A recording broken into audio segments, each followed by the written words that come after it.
Creativity is a social experience.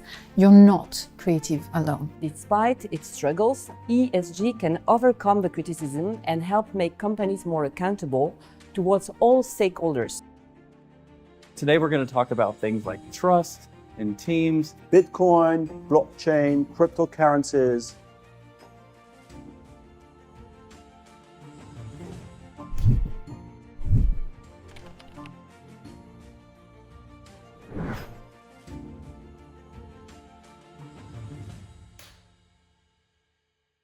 Hello and welcome to the first of 4 RESKILL masterclasses that we're going to do this year, 2025. We're broadcasting live from the studios of HEC Paris. Today, we welcome Kristine de Valck. She's Professor of Marketing and also the Dean of Degree Programs here at HEC. Kristine will be sharing some of the 25 years of research that she's accomplished in the field of online communities and social media. Kristine, welcome. Happy to be here. You recently co-signed a research paper on online community brutalization that involved adults of all ages. And this study looks at the electronic dance music scene and community in the UK. The work is all the more relevant and important, I feel, because London has recently published its first ever code of practice and guidance. So, very topical. Kristine. The floor is yours. Thank you, Daniel, for that wonderful introduction. So indeed, there is 2 ways of thinking about how we should protect users from online violence. On the one hand, we have the UK that has adopted the first ever Online Safety Act that has come into implementation just recently. It's a very comprehensive guideline that enforces tech platforms to protect users from illegal content, illegal practices, but also online harassment. So that's one way of thinking about it. The other way of thinking about it, we see it in the United States, where Mark Zuckerberg just recently announced that he would fire the third-party fact-checkers because the community can moderate itself. So we have these 2 approaches, the more reglementary that we see in the United Kingdom and the more laissez-faire that we see in the United States.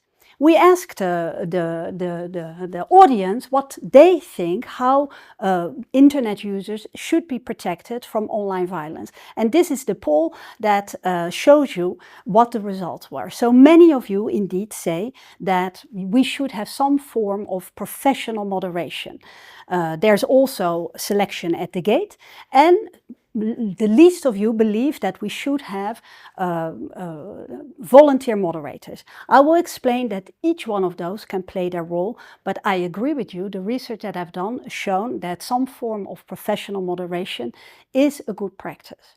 Now, together with my 2 co-authors, Olivier Sibai from the University of Bath and Marius Lüdicke from the Vienna University of Economics and Business, we set out to study how online violence develops in communities. Because if we know how and why it develops, we also know better how we can protect users from it.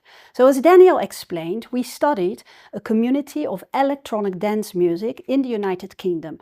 We studied this community that would be meeting in person during clubbing events, but then during the week would interact online. We studied the community from its inception, from 2001, until its decline in 2019. So we had a very big data set of around 7 million posts coming from 20,000 people. And that really gave us an opportunity to study how the violence that this community became known for developed. In our research, we really find that, let's say, there is 5 myths or 5 misconceptions about online violence.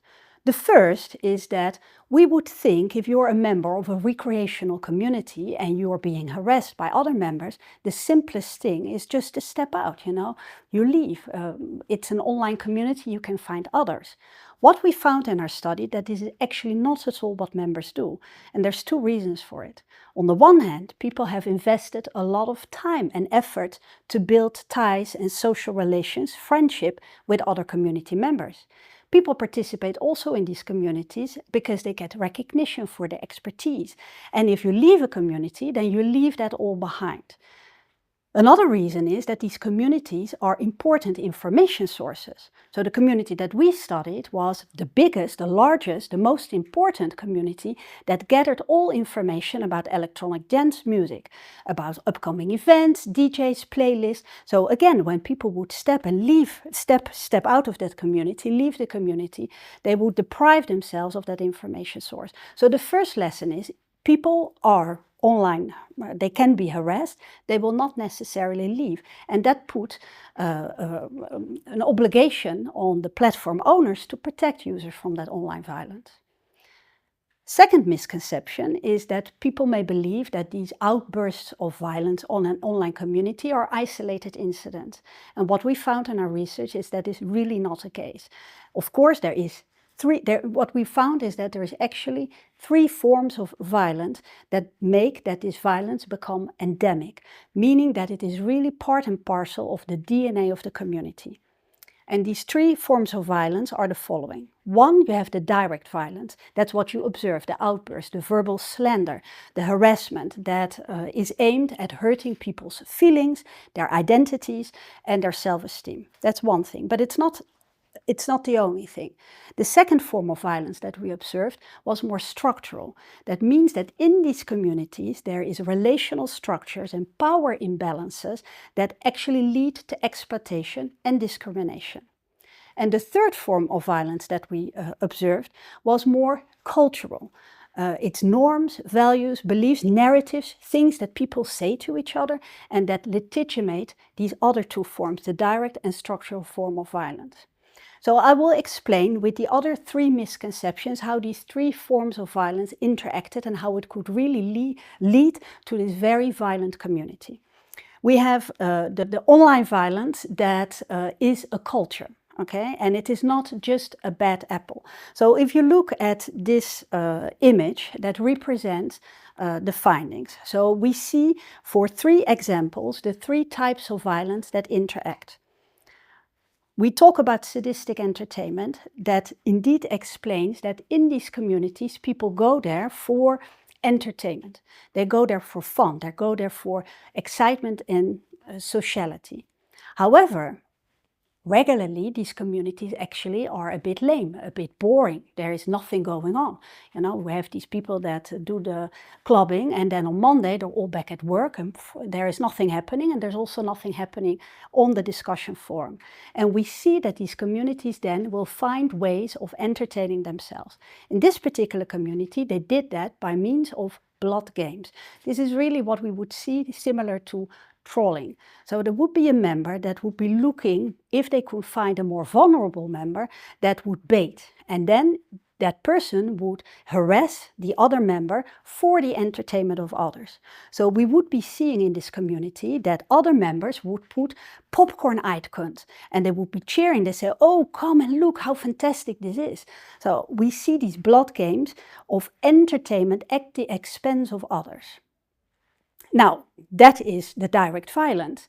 The structural violence that made that this practice became endemic is that there was a deliberate absence of protection, including from the moderators. So, in this particular case, when a member would be harassed, sometimes there would be a member that would have a bit of consciousness and that would say, okay guys, maybe we go a bit far. But typically the other members would say, no, we're enjoying this. You know, let it play out. And moderators would also not intervene. In the interviews that we did, the moderators would tell us, well, actually, we know morally it is not really correct, but yeah, it creates excitement in the community, it creates engagement, we get lots of clicks, there's new members joining, so they kind of close their eyes for this. So this is where we have the hedonic Darwinism, you know, the survival of the fittest, and we exploit and harass other people for the pleasure of other people. And then the cultural violence that further reinforced this was a narrative, what people were saying to each other, well, actually, you know, this is just harmless play. What's happening online is not really real. And if these members complain that they feel harassed, which they did, they would protest, they would say, you know, you know, it's irrelevant. You need to grow up. You need to understand that we're just playing. So we have really this intersection of a game, structural violence, there is no protection, and cultural beliefs that it is just harmless play. And that made that form of violence really becomes a culture and endemic. The second example, and the second type of violence that we would see, is clan warfare. So when communities start, typically the people know each other pretty well, they're all similar, they have an agreement about how they should consume electronic dance music, and there is also agreement about how they should be using the community. For example, in our case, a lot of the members would be using this community while at work, and they had made an agreement with one another that they would write the color in black. They would type the text in black, because if your boss would come in, you could just pretend that you would be working on a document. So they had these rules and norms about how they should be using this community. But then when the community was growing and many more people were joining, there were also people joining that had other ideas of how they should be consuming electronic dance music and also how they should be using this community. So in particular, we had one new group that was joining, and that was more about caring and loving each other, and they would be writing their text in colors and with smileys and all these things. And then we really got status battles where we have around 15 cliques at one point in time in this community that are all kind of fighting with each other for who takes the power. And there would be real fights, it could be a fight between two members, but like a gang, the people would be rallying their friends, and we would have groups of people that would be fighting against one another. And whereas we see in the other example with the blood games, which I talked about before, there was some kind of positivity, maybe excitement around it. In these clan status battles, these clan warfare, everything is negative. It's very serious, it's very entrenched. Now, that became structural because some of those cliques have more power in the community than others. There were 3 cliques in particular that really, were there for the longest time. They had their hands on moderation and stuff like this, and they were systematically exploiting the power to silence the other ones. And then on top of it, the cultural way, the cultural narrative that they would have that would justify that they would attack each other and would denigrate these others was, there's cultural denigration going on here. It's us that are the best community members, and the other ones, they're disinformed, they're distasteful, and they're not fit for participation. So again, we have a constellation of different types of violence where there's status battles that are, that continue to exist because there is power imbalance and some clans that take this power to silence the other ones, and the stories that they tell each other that this is justified because they protect the community, the true way of consuming that community. The third example, it's popular justice. And here we see the community, observing the community more towards the end of its life cycle. So the community had been in place for about 15 years. The moderators that were, people like us that did that as a hobby, they had taken a bit of a backseat, okay? They have done it for a long time. They had been a bit older, they have worked, they had kids and stuff like this. So they were just doing the moderation to ensure that there was no illegal practices in the community, but they were not really doing much more. We call that a minarchy. Minarchy means that there is really ultra minimal levels of governance. Now, in that particular case, again, the community is a bit left to itself. And what can they do when members are not behaving as they should be behaving?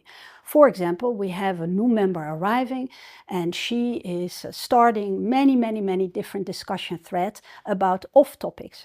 It's not about electronic dance music, but she will be posting about the weather, about the sick cat, and the other members were trying to tell her and educate her, that's not really exactly what this community is about, but she would not listen. She would continue, and this excuse my French, but she would be pissing off the others, okay? So what happens then is what we call vigilante policy. So people take justice in their own hands. And here we see an effect that we would call mobbing, or the community themselves would call it verbal lynching, where we have 11 members that all together pile on to this one community member to humiliate her, to denigrate her, to harass her, to abuse her. They even continued once she has left the discussion thread. We call that an overkill.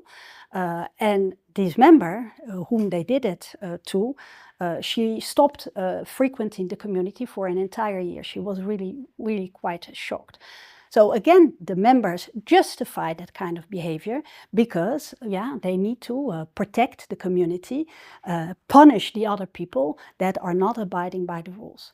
So here again, we have a constellation of direct violence, structural violence, and cultural violence that explained a really brutalized constellation. Now, if we sum this all up, my slide is not working anymore.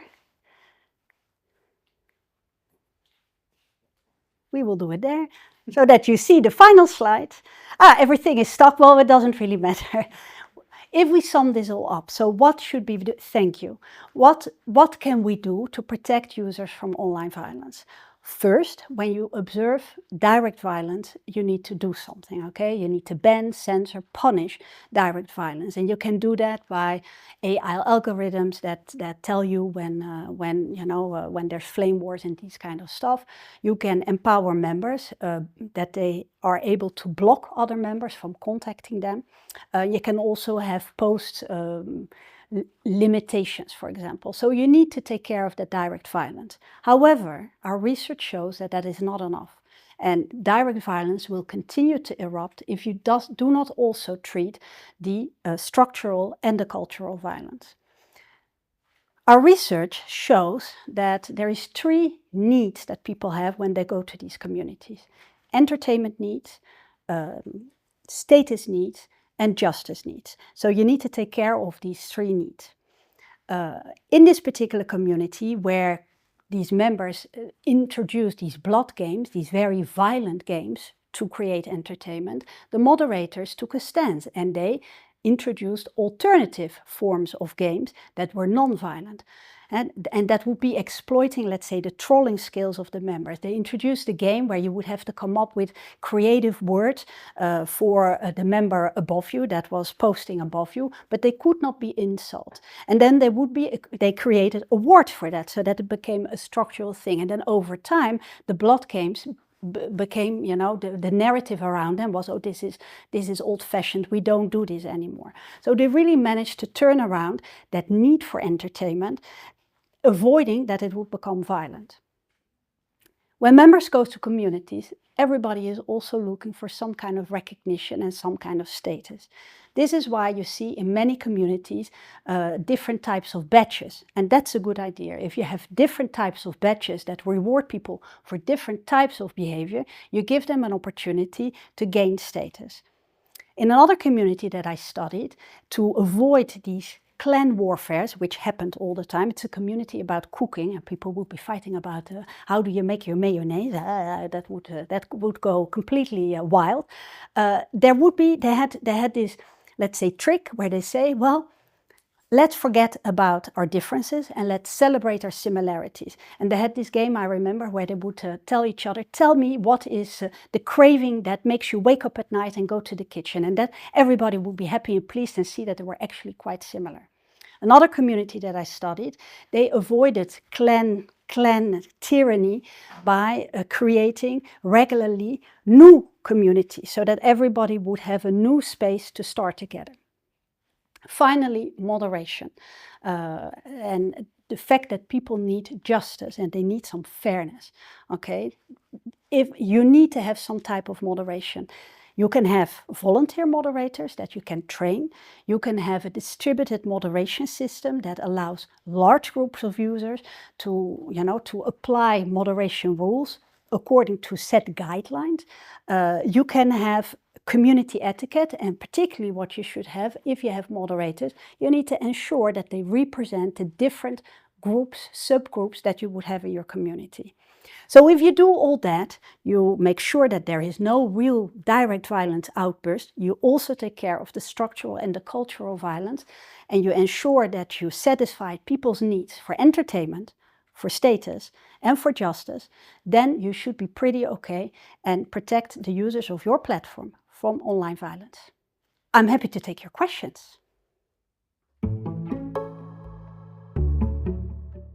Well, hello and welcome back to this question and answer session with Professor de Valck. Thank you so much, Kristine, for a very exciting, entertaining 20-minute exchange masterclass. And it provoked a lot of questions from all over the world, actually. And I'd like to start in Sydney, Australia.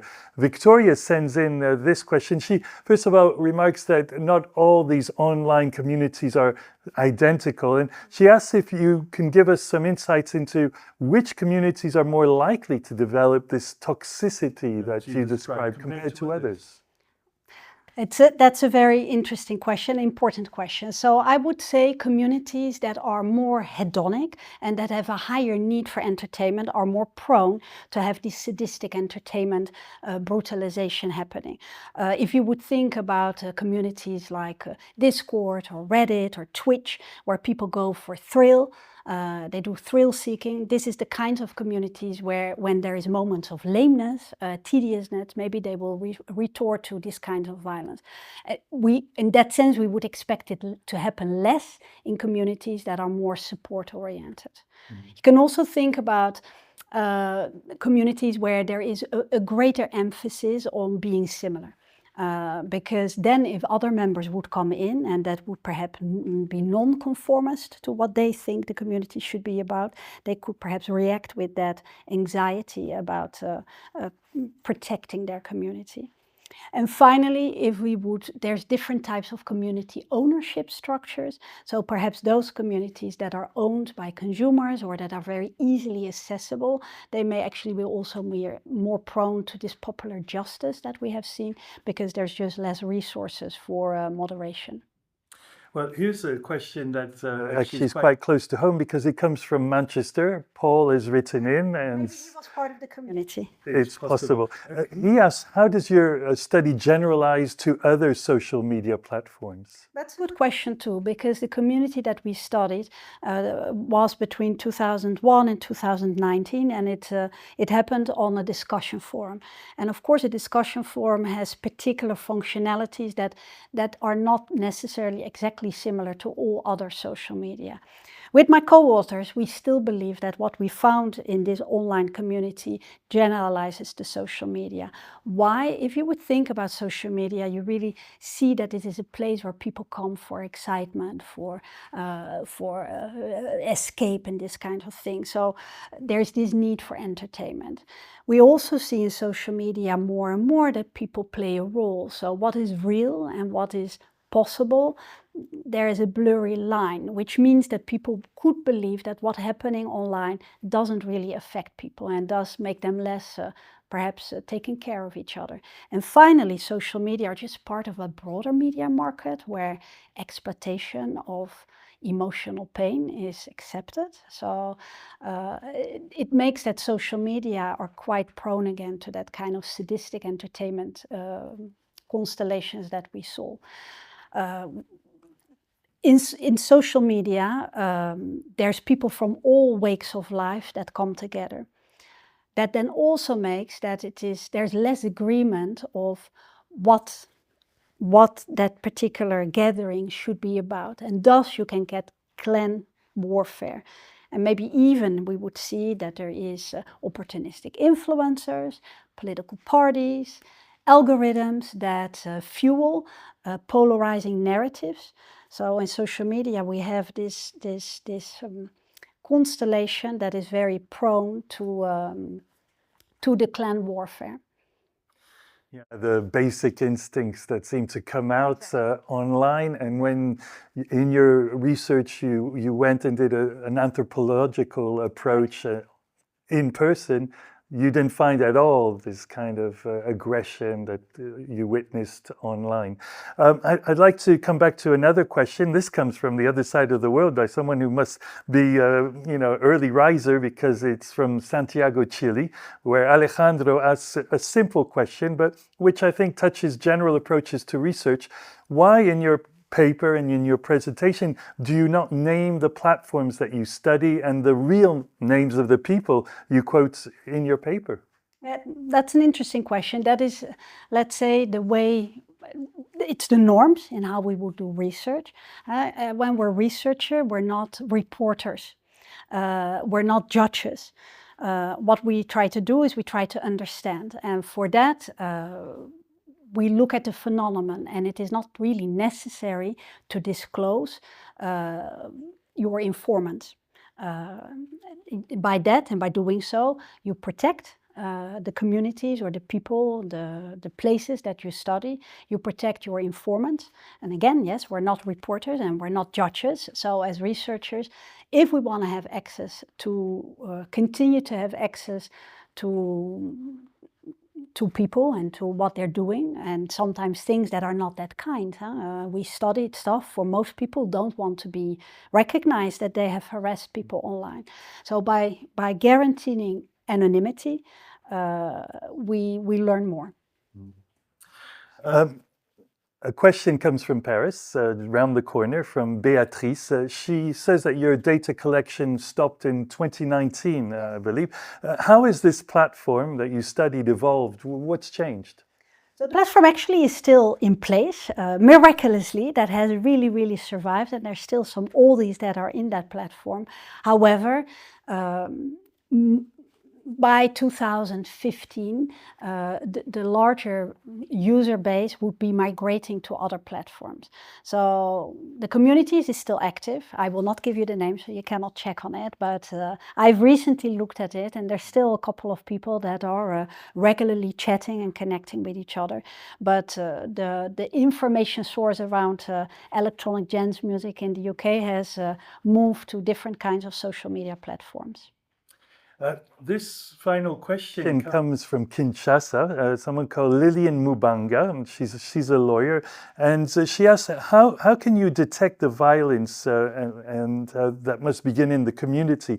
I mean, it's possible to imagine this behavior is the beginning of a more general violence, and tragically, we know that Congo-Kinshasa is currently subject to some of the worst violence we know in the world. So how do you detect it online? That's actually something that we worked on also with my co-author team. Because we had spent such long time in the community, we would know when things would be happening. So that again, please to have moderators there, because moderators know the community and thus they can understand. However, you can also think about AI.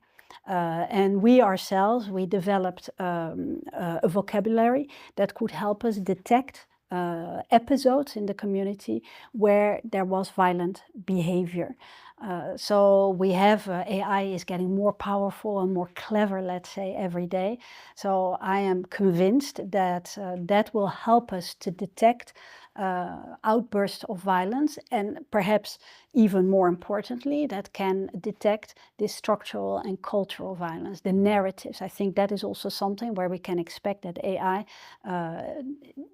picks up early signals. So that is something we absolutely should work on. And in that sense, I would say I'm more a UK than a US way of looking at it. And I think we need rather more protection than less. Or maybe some of the decision makers that are arriving here in Paris for these summits, this summit on AI action, will, I hope, be listening and take heed and perhaps respond with important policies to face and confront these challenges. I do have a final question, and it comes very locally. I think it's from a student called Nacera Benfeda at HEC Paris, and she just asks, I think, a good question. Do you have any tips to identify good moderators versus bad ones? I'm not sure. I think indeed a moderator needs to be able to understand multiple groups of people. That's important. And then I think too, moderators need to work with a clear set of guidelines.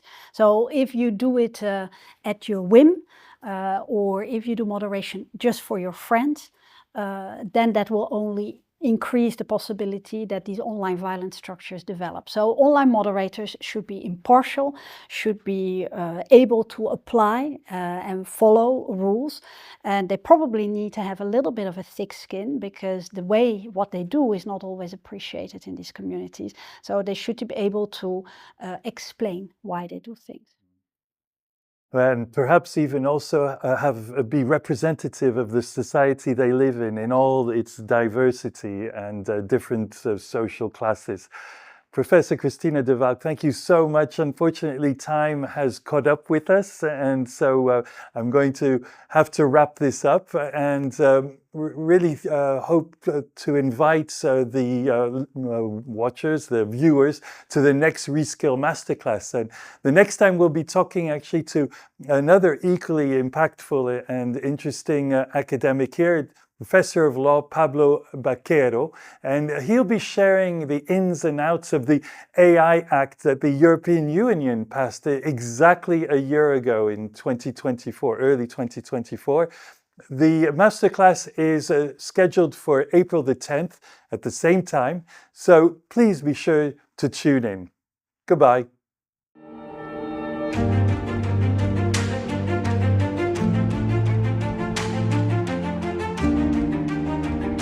Creativity is a social experience. You're not creative alone. Despite its struggles, ESG can overcome the criticism and help make companies more accountable towards all stakeholders. Today we're going to talk about things like trust in teams, Bitcoin, blockchain, cryptocurrencies,